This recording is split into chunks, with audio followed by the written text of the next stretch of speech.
devocional, falando com o Senhor. Pedi para acender as luzes, por favor. Eu estava em um momento único com Deus, reservado para Ele, quando em oração eu estava falando com Deus e ouvindo Deus. Me fluiu uma pergunta que eu quero fazer. A pergunta que fluiu para mim, eu quero comentar, não será uma pergunta a vocês, mas eu quero comentar dessa pergunta que fluiu dentro de mim, quando surgiu o seguinte: você tem feito o que indo à igreja? É uma pergunta que, quando eu parei, dentro daquele momento de comunhão com Deus, sendo ministrado pelo Espírito, falando com o Senhor algumas coisas que eu precisava, e permitindo que Ele me desse uma orientação e me guiasse para a ministração dessa noite, me surgiu esta pergunta dentro do meu espírito: o que eu vou à igreja para poder fazer? E dentro dessa pergunta eu comecei a pensar, como se dando resposta para poder acertar a pergunta.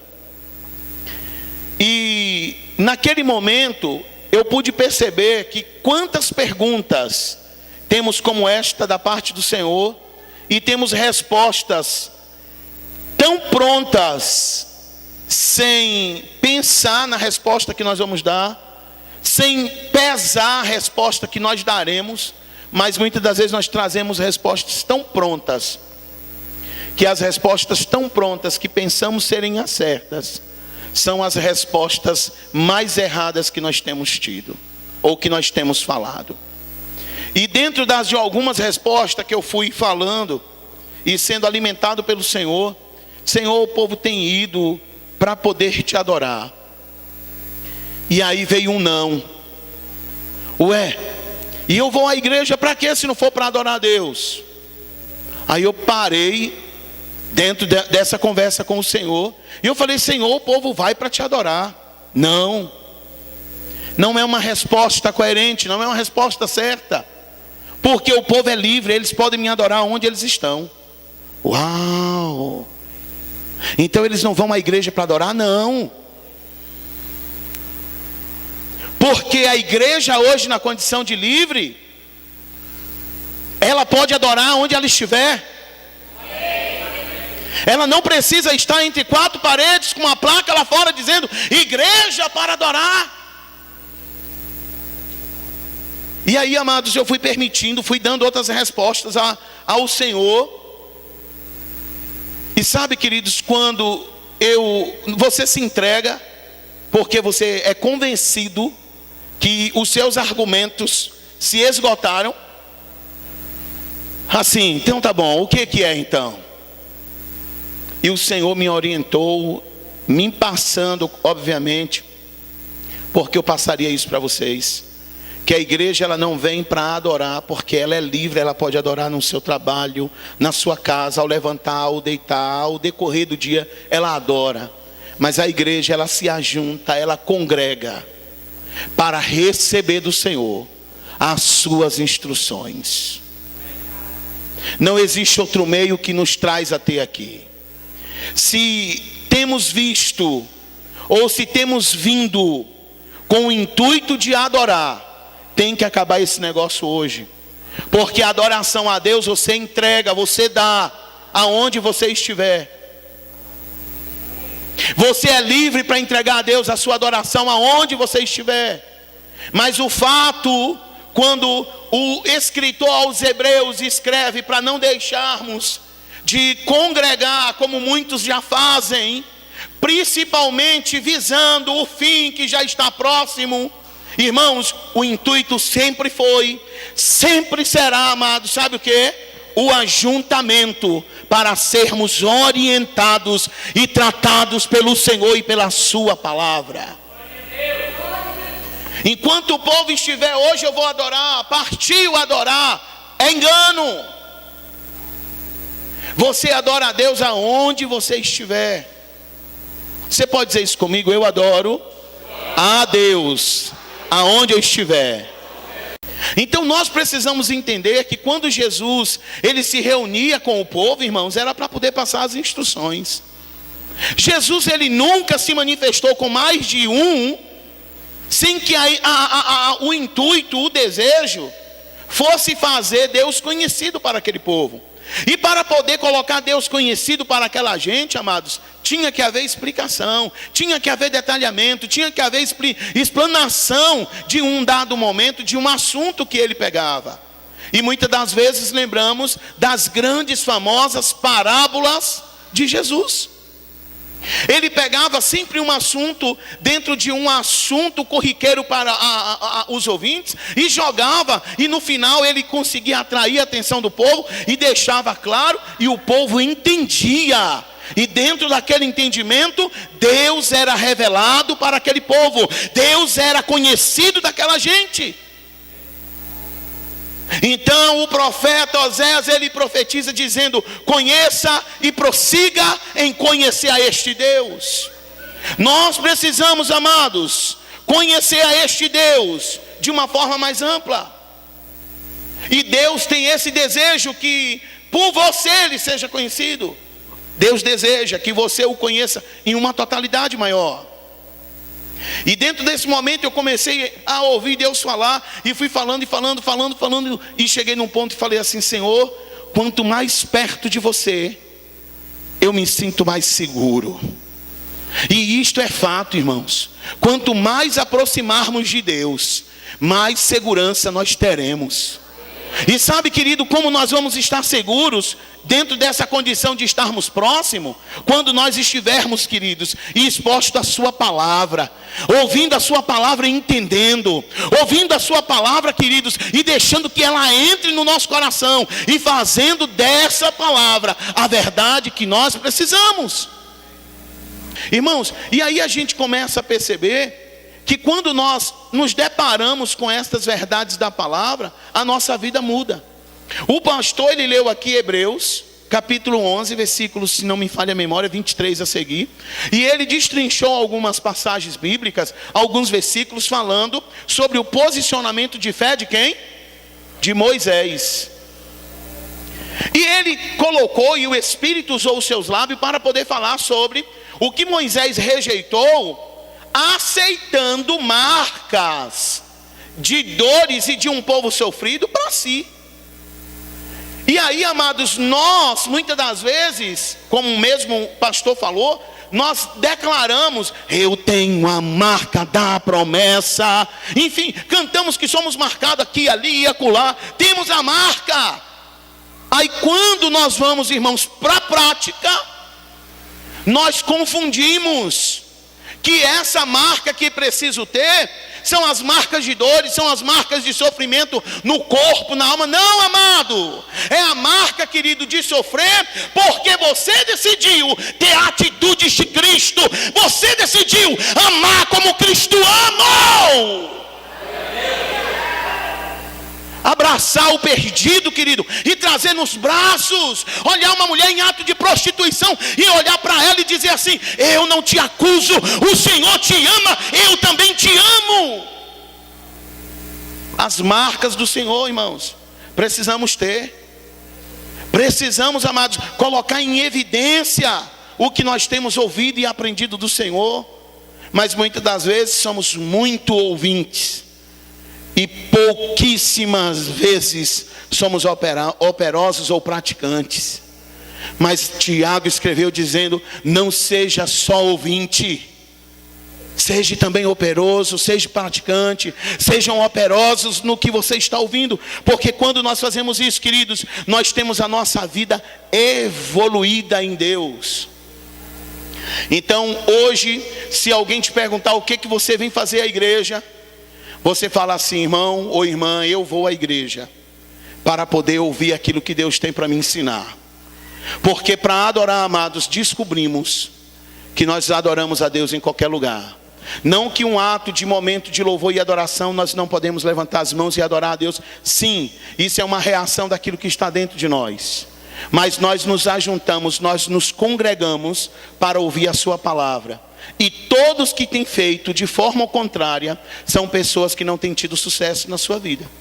porque elas só se ajuntam, mas ela não permite a palavra de Deus as orientar.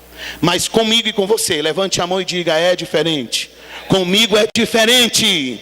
Então abra comigo a sua Bíblia em 1 Coríntios, capítulo de número 10. Vou falar um pouquinho sobre a questão de filhos, responsabilidades de filhos. Responsabilidade de filhos. Diga comigo: responsabilidades de filhos. Você sabe que pode ficar melhor, então repita isso com um pouquinho de mais vontade. Responsabilidades de filhos. E não sei se você atentou para a forma escrita, para o português que pronunciamos: responsabilidades de, e não responsabilidade dos. A palavra de e a palavra dos são formas de uma preposição para entender um assunto diferente de uma das outras. Se eu leio e coloco responsabilidade dos, eu estou dizendo que dentro desse momento que eu pronuncio, pode ser responsabilidade dos meus filhos e não de mim. Mas quando eu coloco a pronúncia dizendo responsabilidade de, ou de filhos, eu que também sou filho, está dizendo que está tratando de mim. Amém? Então responsabilidade de, responsabilidade dos. Então eu quero falar um pouco sobre responsabilidade de filhos. E filhos não é filhos qualquer. Eu quero falar sobre responsabilidade de filhos de Deus. Quem é filho de Deus, gente? Levante a mão. Então eu quero falar com você, eu quero falar para você sobre as suas responsabilidades. Porque quando nós falamos, irmãos, sobre filhos, nós que já somos pais, né? Graças a Deus tem um número grande de irmãos e irmãs aqui nesse culto hoje que são pais. Então falar dos nossos filhos, falar dos seus filhos, são aprender experiência.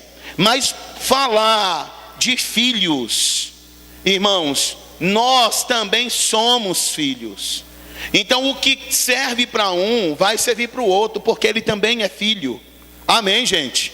Não tem ninguém aqui que é diferente de nascimento de outro. Ninguém aqui veio de forma diferente. Todo mundo aqui veio de uma forma igual. Gerado de um homem, gerado de uma mulher, nascido e criado por Deus. Então somos filhos de Deus. Então eu não quero falar dos filhos, mas eu quero falar de filhos. E quando nós olhamos essa colocação, eu entendo que falar, irmãos, de um filho, esse filho, quando ele é conferido diante de uma situação, que ele tem ações, que ele age, que ele faz, as responsabilidades ou feito do que o filho fizer de bem, sempre vai honrar a seus pais. Um filho, quando tem um bom procedimento, o louvor não fica para aquele filho, mas fica o louvor, ou seja, a coisa boa, o glamour de tudo vai para a família. Então quando um filho ele tem ações, atitudes coerentes aí fora, de uma forma externa, no seu decorrer do dia a dia, seja na casa de alguém, seja com alguém, mas ele se comporta como uma boa pessoa, uma pessoa de caráter, uma pessoa de índole, uma pessoa honesta. Quando alguém olha para esse filho, fala: rapaz, seus pais souberam te educar. Rapaz, olha, glória seja dada a Deus pela vida dos seus pais. Então quando o filho de alguém tem ações boas, entenda o que você está ouvindo. Quem recebe a honra é os pais. Quem recebe o louvor, que é o reconhecimento de uma ação feita, é os pais. Então se o seu filho, por onde ele passa, e ele tem deixado as pessoas de boca aberta pelas ações boas que ele tem feito, pelas atitudes que ele tem feito de bom, pelo bom comportamento dele, deixa eu lhe dizer um segredo que está deixando de ser segredo. Deixa eu lhe revelar uma situação. Quando alguém vê ou a vê, diz assim: uau, olha, quando eu ver seus pais eu vou parabenizá-los.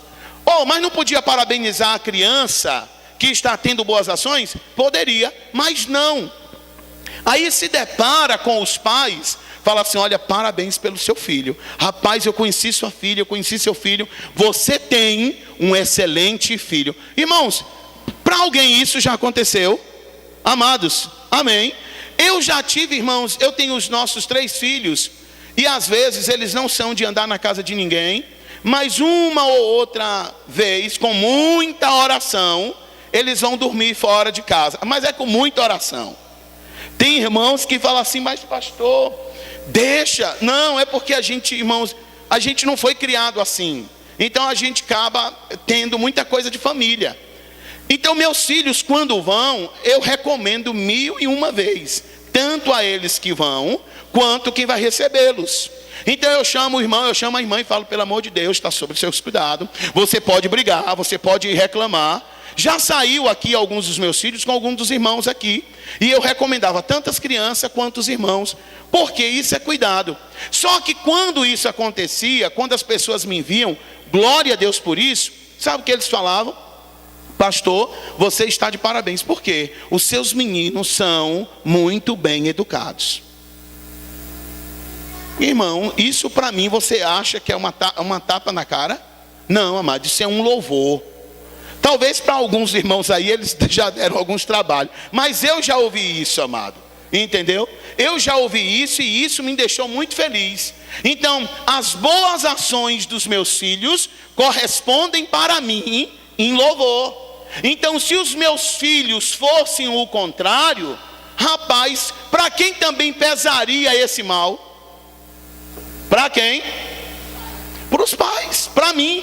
Então, se o seu filho é um filho que se comporta, se a sua filha é uma filha que se comporta, quando alguém a vê, quando alguém o vê, fala: olha, glória a Deus pelos pais desse menino, glória a Deus pelos pais dessa menina. Mas às vezes, entenda que por mais que nós ensinamos, educamos os nossos filhos, o bichinho tem uma tendência a não nos obedecer. Meu Jesus! E aí, amados, os 5 dons ministeriais têm que entrar em ação. Pá! 5 dons ministeriais. Está aqui. Também está aqui. Aí a gente fica, irmãos, revoltos. Nós ficamos irados quando nós preparamos o filho, ensinamos o filho, e ele faz diferente. Eu estou te dizendo isso dentro de uma ótica humana, dentro de um padrão família, que isso nos deixa muito triste. Aí alguém chega, seja na escola, seja uma babá, seja na creche, e nos convoca ou nos deixa um bilhetinho dizendo: olha, seu filho fulano fez isso e isso. Ô irmão, que coisa triste. Um tempo atrás, o ano passado, olha eu, coloquei o açúcar, agora vou colocar um pouquinho de sal nos meus filhos, que nada melhor do que falar da sua vida. Aí eu fui convocado pela escola dos meninos, no período da tarde, que os 3 estudam no período da tarde, para poder tratar de um assunto. E em toda a minha vida de escola, desde o primário, desde da creche, as crianças, eu nunca fui à escola, irmãos, por convocação. E quando chegou aquele bilhete e colocou o nome de um deles, rapaz, eu fiquei muito mais crente. Eu já fui nele e pai, eu não fiz nada, pai, sabe? Eu não estou dizendo nada, mas eles já estão dizendo: pai, olha, não fui eu, pai, não fui, opa, então existe alguma coisa, mas ele está se esquivando. Então vamos sentar para conversar. Se aconteceu alguma coisa e eu souber na escola, e aí eu já libero o que vai acontecer. E eu preciso arcar com o que eu estou falando, porque senão só fica em uma promessa. E toda vez que eu dou uma ordem aos meus filhos e não a cumpro, eu vou perdendo deles o respeito. Por isso que é muito importante, você que é pai, você que é mãe, sempre que for dizer alguma coisa, pese o que você vai dizer. Porque se você abrir a boca e dizer assim: menino, se foi você que fez, eu vou te matar. E aí, irmãos? Por isso que eu preciso pesar, porque se eu dizer alguma coisa, falar alguma palavra ao meu filho, eu vou precisar cumprir, para que nele gere que eu sou um homem que, ou você que é mãe, é uma mulher de palavra. E isso gera na criança, gera no filho, um comportamento que só é você olhar, só é você falar, ele sempre lhe obedecerá. Quem está me entendendo, levanta a mão e diz: eu estou bem.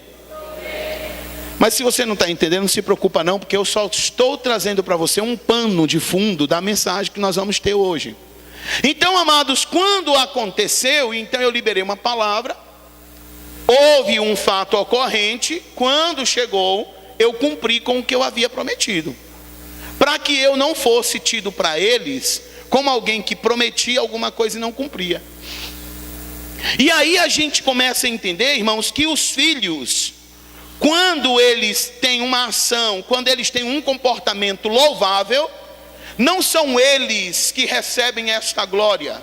Me permita colocar essa forma, essa glória, esse reconhecimento. Quem recebe a glória ou reconhecimento das boas ações dos seus filhos é você. Alguém, quando for fazer um encontro, vai faltar todo mundo, mas os seus filhos vão ser os primeiros a serem convidados. Por quê? Tem bom comportamento, tem boa postura, e isso faz toda uma diferença. Agora venha comigo aqui para nós vermos uma situação. Projeta para mim Evangelho de João 15:8. Deixa aí, não precisa sair daí. João 15:8 vai falar sobre nisto o Pai é o que? Glorificado. Está dentro de tudo que eu comentei com você até agora. Nisto o que? O fato dos discípulos que Jesus fez derem frutos bons, frutos permanentes. Isso fazia com que o Pai, quem era esse Pai aí? Deus, era glorificado. A palavra glorificado quer dizer, ou mesmo que conhecido. Alguém conhecia a Deus por causa dos bons frutos que os discípulos tinham. Jesus fez com que Deus fosse conhecido para os discípulos passaram a conhecer a Deus, dos quais também, dentro do mesmo projeto e visão, foram fazendo com que Deus fosse conhecido agora, não mais através de Jesus, mas através de si próprio. Amém? Então Deus é glorificado, o Pai é glorificado pelas ações dos filhos. 1 Coríntios 10, versículos de número 1. Portanto, irmãos, não quero que ignoreis que no nosso antepassados estiveram todos debaixo da nuvem, e todos passaram pelo mar. Em Moisés, todos eles foram batizados na nuvem e no mar. Todos comeram do mesmo alimento espiritual, e todos beberam da mesma bebida espiritual, porque tinham a sede saciada pela rocha espiritual que os acompanhava, e essa rocha era Cristo. Entretanto, Deus não se agradou da maioria deles, e por isso seus corpos ficaram espalhados pelo chão do deserto. 6. Esses fatos ocorreram como exemplo para nós. Diga comigo, era um exemplo para nós. Preste bem atenção que agora Paulo está falando com a igreja em Corinto sobre um fato ocorrente lá em Números, na velha aliança.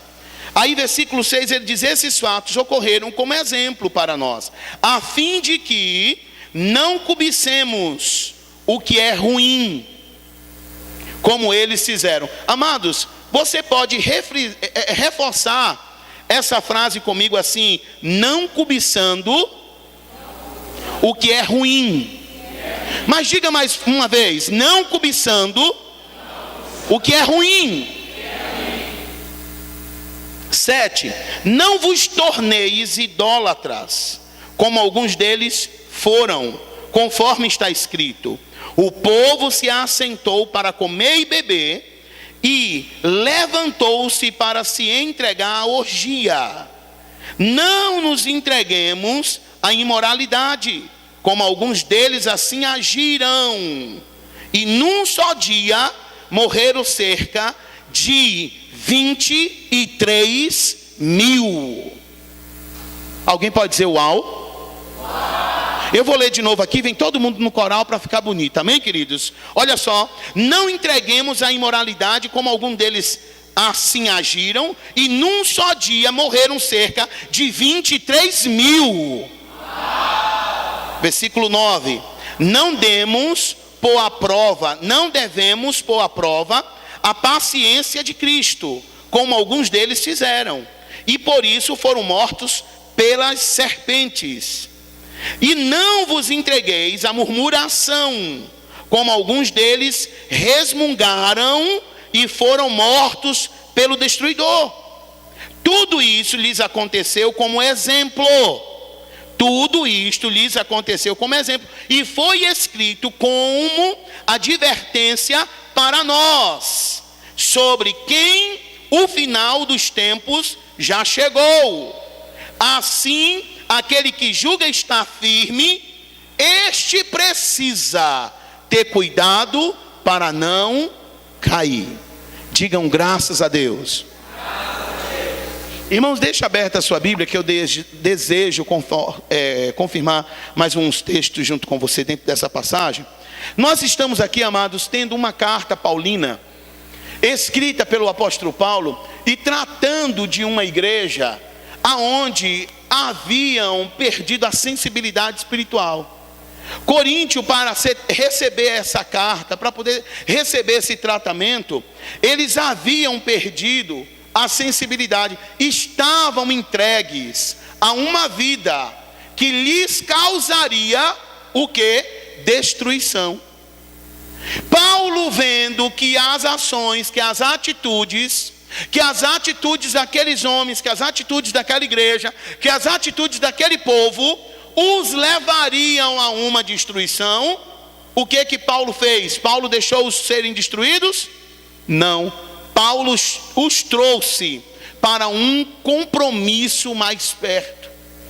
Trouxe e sentou eles no sofá bem mais próximo, olhou dentro dos olhos deles e começou a apontar, pegando um fato ocorrente, trazendo uma ilustração para o dia atual e colocando para eles o que havia ocorrido no passado não é o que Deus deseja para eles. Situação difícil existe, amado? Existem situações difíceis, existem, mas as situações difíceis, queridos, não é para os filhos de Deus. As situações difíceis, queridos, são para aqueles que estão se distanciando do Senhor, que não os prestam atenção no que Deus fala. É claro, amado, que se nós viéssemos aqui adorar, nós não teríamos esse nível de ensino, nós não teríamos esse nível de compreensão do que a palavra de Deus está apontando. Venha comigo em Números, abra aqui, marque 1 Coríntios. Venha comigo, por favor, amados, em Números capítulo 11, versículo de número 4. Um bando de estrangeiros que haviam no meio do povo de Israel encheu-se de cobiça e gula. Até os próprios israelitas tornaram a reclamar, murmurando. Que tipo de murmúrio? Quem nos dará carne para comer? Versículo 34. Olha o que diz no versículo 34. Por causa desses acontecimentos, o lugar passou a ser chamado Kivrot Hataava, que quer dizer sepulcro dos cobiçosos, porquanto ali foram enterrados todos aqueles que haviam sido dominados pelo desejo das iguarias do Egito.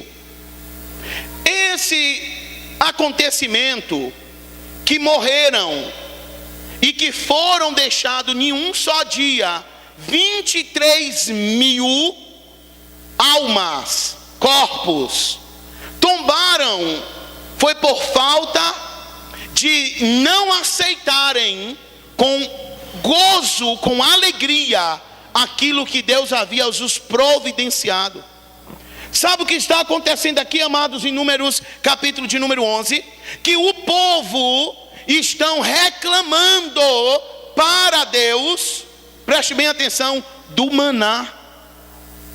Eles estavam cansados, enojados de comerem maná todos os dias. Mas o maná de todos os dias era o que causava a vida e a vitalidade daquele povo. Já tinha-se meses que eles estavam se alimentando, ninguém havia morrido, filho não havia adoecido, tudo estava indo bem, queridos.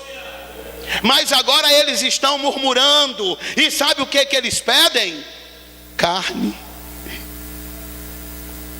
Estão pedindo carne, porque estão cansados. Sabe o que é isso, amado? Muito crente está com a vida boa, está com a vida tranquila, está tudo bem, porque a palavra os alimenta, a palavra os deixa estável, a palavra os deixa em vigor. Mas eles estão querendo coisas novas, estão querendo inovar coisas, porque acham, queridos, que aquilo que está tendo, já estão enojados. Todo dia a mesma coisa, todo dia o pastor que prega, todo dia o pastor fala de fé. Imagine se eu não falasse de fé, amado, como nós estaríamos? Imagine se eu trocasse a palavra de fé por derrota, como nós não estaríamos? Mas Paulo está pegando esse acontecimento lá em 1 Coríntios capítulo 10, queridos irmãos, e no versículo de número 8, diz que em um só dia morreu 23 mil vidas, porque eles passaram a murmurar do maná que eles estavam tendo. Sabe o que isso, irmãos, tem a ver conosco? Tudo. Que muitas das vezes a nossa vida está bem no Senhor, mas nós sempre queremos buscar alguma coisa nova para poder inserir. E essas coisas novas que nós buscamos para trazer, para inserir na nossa vida, no nosso ministério, irmãos, precisamos ter muito cuidado. Por que precisa se ter, pastor, muito cuidado? Porque são essas coisas acrescentadas, se elas não forem por uma orientação, e a maioria das vezes essas coisas acrescentadas são acrescentadas e por nós procuradas, quando o inimigo ele procura de uma certa forma nos trazer desconforto.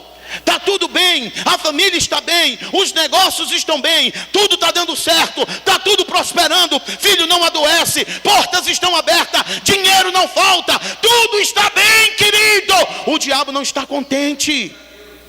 Então o diabo vai colocar coisas ao ponto de você, é que nem em casa. Preste bem atenção no que você vai ouvir. O que nos dá segurança é o nosso lar abaixo de Deus. O que nos dá vida, vigor para viver o dia a dia, é a comida que nós temos. E todos os santos dias, nós temos na nossa mesa, não falta feijão e arroz. Amém, queridos? Um dia alguém fala assim, eu estou cansado de comer feijão e arroz. Mas se só for comer outros tipos de alimentação, vai criar no seu organismo um distúrbio. E leva essas pessoas até mesmo aos hospitais, por causa da alimentação que deixou de comer. Mas pastor, é muito agoniante, feijão e arroz todo dia, abusa. Não, amado, se feijão e arroz está te dando sustância, se feijão e arroz está te dando saúde, se feijão e arroz nunca está faltando na tua mesa, seja grato. Porque o povo de Israel estavam cansados, estavam enojados por causa do maná que vinha todo dia. Começaram a murmurar, não queremos maná mais não. Moisés, fale para Deus que nós não queremos mais maná, nós queremos, sabe o que? É carne. Houve murmuração, amados, aonde há uma manifestação de cordonizes. Mas preste bem atenção, também houve uma manifestação aonde a murmuração daquele povo e as atitudes que eles tiveram, irmãos, os levou a uma morte. Aí há uma palavra liberada para esse povo, que porque eles murmuraram, eles não entrariam na terra prometida. Deus não havia prometido para aquela gente a terra prometida, havia. Mas porque a Bíblia diz que só Josué e Caleb entraram com os menores de 20 anos para baixo? Porque todos os maiores de 20 anos, eles tinham aquilo que eles declaravam no deserto. Era um povo, irmãos, que quando Paulo vai dizendo aqui, versículo de número 1, de capítulo 10, de 1 Coríntios: portanto, irmãos, não quero que ignoreis. Ignoreis é desconsiderar o que ocorreu no passado. Eu não quero que você desconsidere o que já foi ocorrente. Olha o que ele diz: que nossos antepassados estiveram todos debaixo ou sob a nuvem e o mar vermelho. Versículo 2: em Moisés todos eles foram batizados na nuvem e no mar. Todos comeram do mesmo alimento espiritual, e todos beberam da mesma bebida espiritual, porque tinham sede saciada pela rocha espiritual que os acompanhavam. Sabe, queridos, na sua caminhada cristã, ouça bem o que você vai me ouvir agora. Há uma provisão necessária para o que você precisa. Não precisa você querer somar mais nada, não precisa você querer acrescentar mais nada, porque Deus, Ele como um bom Pai, já providenciou para você tudo que te diz respeito à vida e à piedade, à abundância de Deus sobre a tua vida. Você pode celebrar o Senhor, queridos?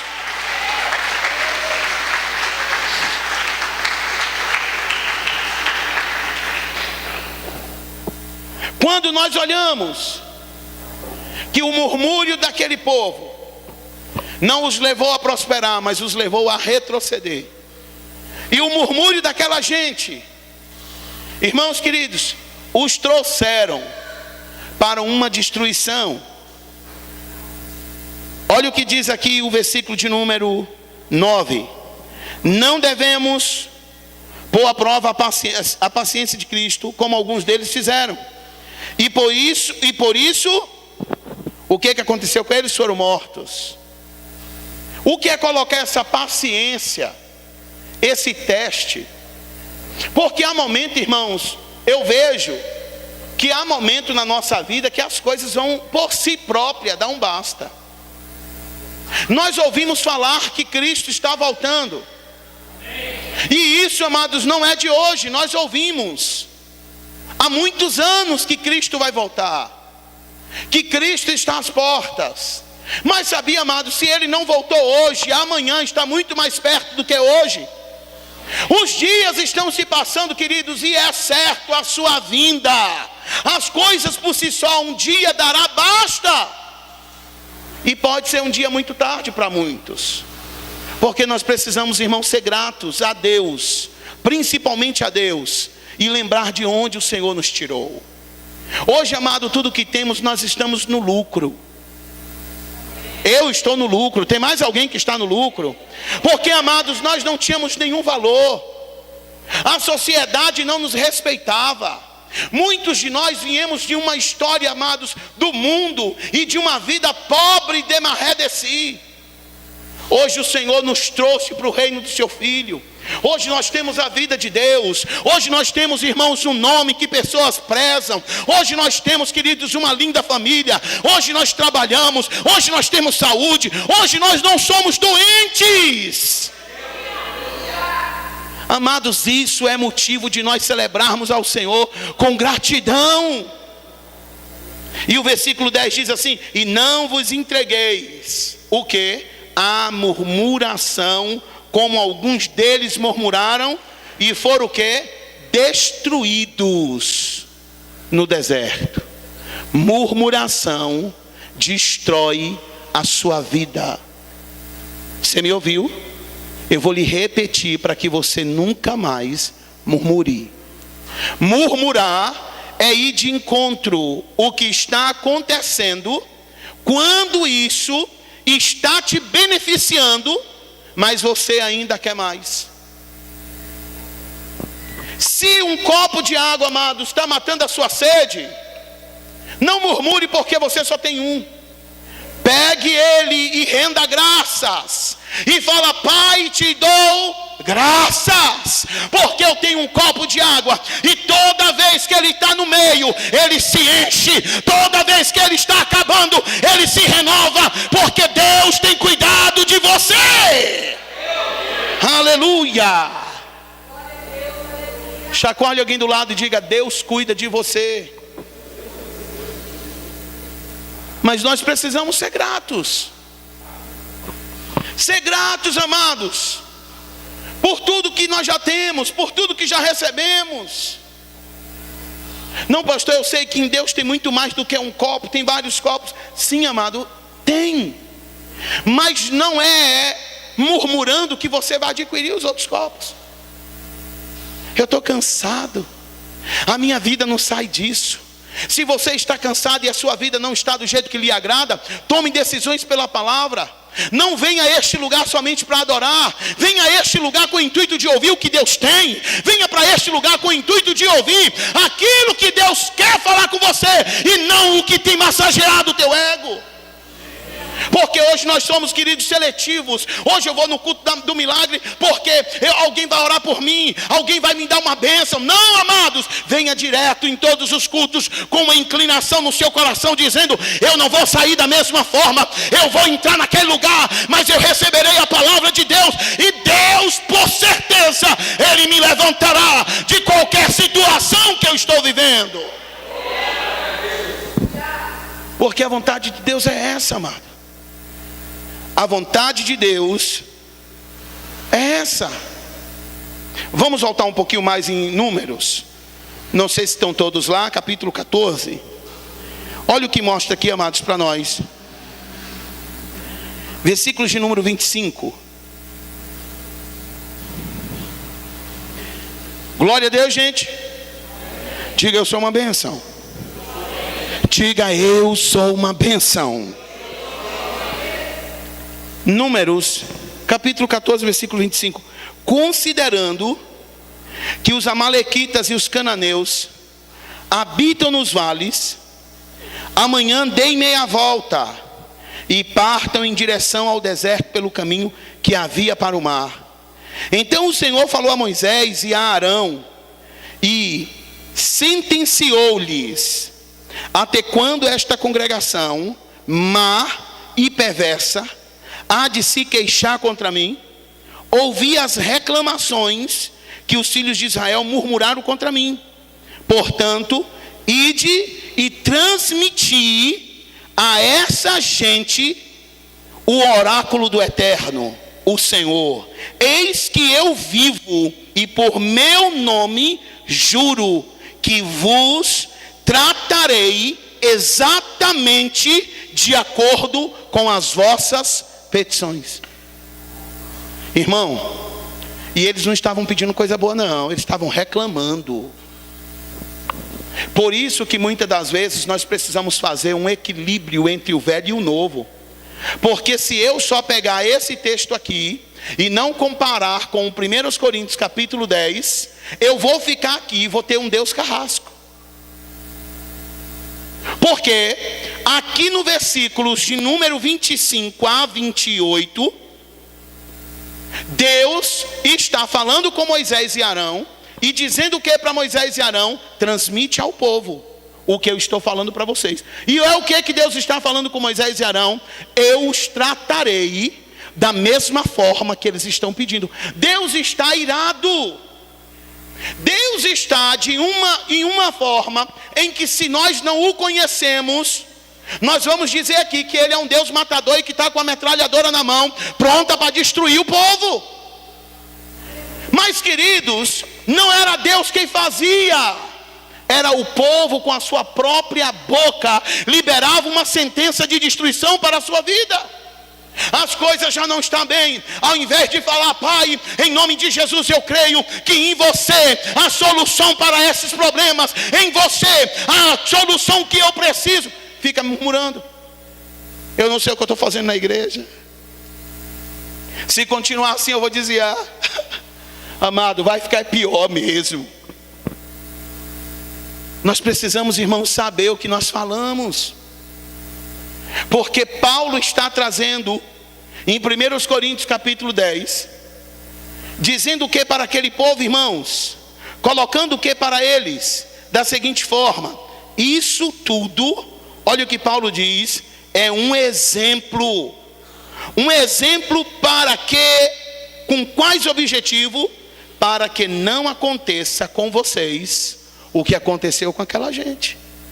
Deus está preocupado com a sua vida. Deus está preocupado com a sua família. Deus está preocupado com o seu ministério. E deixa eu lhe dizer uma coisa: Deus manda te dizer que Ele não está, querido, aleluia, desejoso ou querendo que coisas ruins te sucedam, não. Não, amado, Ele está preocupado e está dizendo que Ele não quer que mal nenhum chegue até você, que Ele tem provido para você o que você precisa. Se as coisas ainda não chegarem em uma totalidade do que você está precisando, venha mais vezes a este lugar com intenção de ouvir o que Deus tem para a sua vida. Saia da sua casa e fala: hoje é culto, hoje eu vou, Deus, para saber o que você tem para mim. Porque você pode adorá-lo desde casa. Você pode entrar dentro do seu carro, querido, colocar um louvor e vir celebrando com a sua família. Descer na porta da igreja, uau, feliz, todo mundo dizendo: Pai, hoje Deus vai falar conosco. E você: sim, filho, você está preparado para ouvir o que Deus vai falar? Sim, pai, estou preparado. E adentrarem, não olhar nem para um lado nem para o outro, queridos. Não deixar que nada atrapalhe a sua atenção neste lugar. Porque é nesse lugar, exclusivamente ainda neste lugar, que Deus tem se preocupado em falar com os seus filhos. Deus tem se preocupado em falar conosco, irmãos. E sabe, queridos, o desejo de Deus, versículo de número 12 de 1 Coríntios capítulo 10, é revelado dizendo: assim, aquele que julga está firme, cuide para que não caia. Quem é que precisa cuidar para que não se caia? É Deus ou a si próprio? A si próprio, a si mesmo. Deus não está, amados, envolvido com a sua queda. Deus não está envolvido com o ministério que parou. Deus não está envolvido com o fracasso que você teve. Deus não está envolvido com a separação que houve na sua família.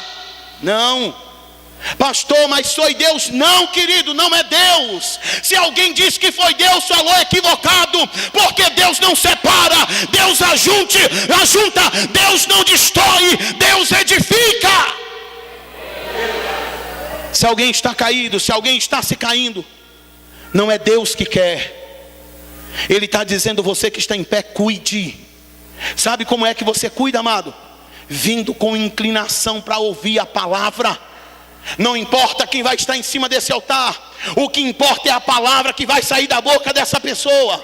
Sabe, queridos, porque se for preciso, até um jumento vai entrar por aquela porta e ele vai falar. E se for Deus, nós entenderemos o que esse jumento dizer.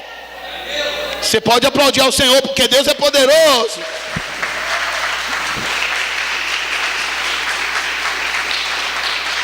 Aleluia. A Bíblia Sagrada diz: quem está em pé, cuide-se para que não caia. Números, versículo 29. Já estou concluindo o sermão da noite. Assim os vossos cadáveres tombarão neste deserto, todos vós os recenseados, todos os listados desde a idade de 20 anos para cima, vós que tendes reclamado contra mim. Nenhum de vós entrareis na terra que, com mão erguida, como ato de juramento, prometi dar-lhe para a vossa habitação, exceto Caleb, preste bem atenção, e Josué, filho de Num. Versículo 31. Mas quanto aos filhos dos quais dizeis que seriam levados como presa, serão eles que farei entrar, e que conhecerão a terra que desprezastes. Quanto a vós, os vossos corpos mortos cairão sobre o deserto. Deus está, irmãos, dentro de uma relutância. Deus está dentro do texto apresentado em Números, cansado. Não sei se vocês entendem essa forma e respeitam esta mensagem, essa expressão de cansado para Deus. Deus está cansado de ver, de ouvir todos os dias, ao longo de 40 anos, aquele povo reclamando, aquele povo murmurando. Irmãos, ninguém aguenta. Deixa eu mexer um pouco conosco mesmo. Imagine na sua casa, precisa trocar uma peça lá. E você mal chega do trabalho, você, irmão, cansado, teve aquele dia agitado, aquele dia de pressão, aquele dia de cobrança na empresa. Aí a mulher, ao invés de abrir o portão para o seu carro entrar, já vai gritando: está quebrado, você não faz nada. Oh, coisa bonita, deixa eu acabar de entrar dentro de casa. Mas fala aqui comigo, amados, dentro de uma pressão dessa, a vontade que dá é de meter a mão na ré, colocar o carro para trás e sumir. Deus está falando contigo. Você pode dizer um uau, mas pode fazer um uau melhor. 1, 2, 3 já. Uau. Amados, quando nós passamos por essa situação, isso cansa. Todo dia ouvindo cobrança da mesma pessoa. Todo dia, querido, ao invés da pessoa tomar uma atitude nova, faça alguma coisa diferente. O marido chegou, abre o portão rindo e fala: amor, eu estava com saudades. Prepara aquele café que você nunca preparou, põe sobre a mesa e fala: amor, tem um café maravilhoso ali esperando. Ele vai fazer agora que nem vocês. Uau! E até mesmo se benzer. Crê em Deus Pai, o que está acontecendo? Porque vai ser o contrário, é uma coisa nova. Mas junto com o novo, depois que ele tomar um café maravilhoso, bem fresquinho, querido, bem, está ali a roupinha, está ali a toalha, está tudo pronto. Ele vai, está arrumado, está perfumado, está limpo. Agora, querido, sabe o que eu queria te pedir? A caixinha de ferramenta está aqui, você pode consertar para mim? Ele não vai dizer não. Ele vai lhe dar um cheiro e dizer: ô meu amor, o que você não impede que eu não faça? Vamos aplaudir, queridos, porque é dessa forma que você precisa agir com o teu cônjuge. Aleluia! Vamos nos colocar em pé em nome de Jesus. Glória a Deus. Então, amados, tenha em prática a palavra de Deus. Não seja somente ouvinte, mas seja operosos por esta palavra. Amém, queridos? Deus é bom. Deus é bom, gente. Então que você possa vir mais vezes com esse intuito de receber ao Senhor, de receber a sua palavra, porque Deus tem desejo de falar com você de cara a cara. Deus tem desejo de tratar com os filhos, irmãos, da forma que o filho precisa. E se muitas das vezes Deus, como um bom pai, Ele lhe chamar a atenção, lhe repreender, não é porque Ele deixou de lhe amar, não. O amor dele continua o mesmo por você. Quando os meus filhos aprontam, e isso me leva a uma correção para dá-los, e me leva para uma atitude de correção com eles, ou que seja de alguma penalização para eles, isso não quer dizer que eu perdi o meu amor por eles. Amém? Não, eu continuo os amando, mas o meu amor é tão grande por eles que me leva a tomar atitudes que os ajude a se fortalecer e tomarem decisões diferentes. Deus, amado, está desejoso que você hoje tome uma atitude diferente. Se por esse caminho que você está tomando, está indo, não está dando certo, ei, ouça o que Deus está falando com você. Se você tem ido por um caminho que você tem se perdido, e você tem falado: Senhor, aonde é que eu vou chegar? Senhor, aonde é que ainda eu vou estar? Querido, o Senhor está dizendo: volte. O Senhor está dizendo: pare, porque sou eu quem te guio. Oh, aleluia. O Senhor está dizendo: não tente, Porque se você tentar, você pode ter prejuízo, e você arcará com danos. Então, amados, o melhor a ser feito, o melhor a se fazer, é ouvir a Deus e entregar aos braços dele toda a sua vida, todas as suas escolhas e todas as suas decisões. Oh, aleluia.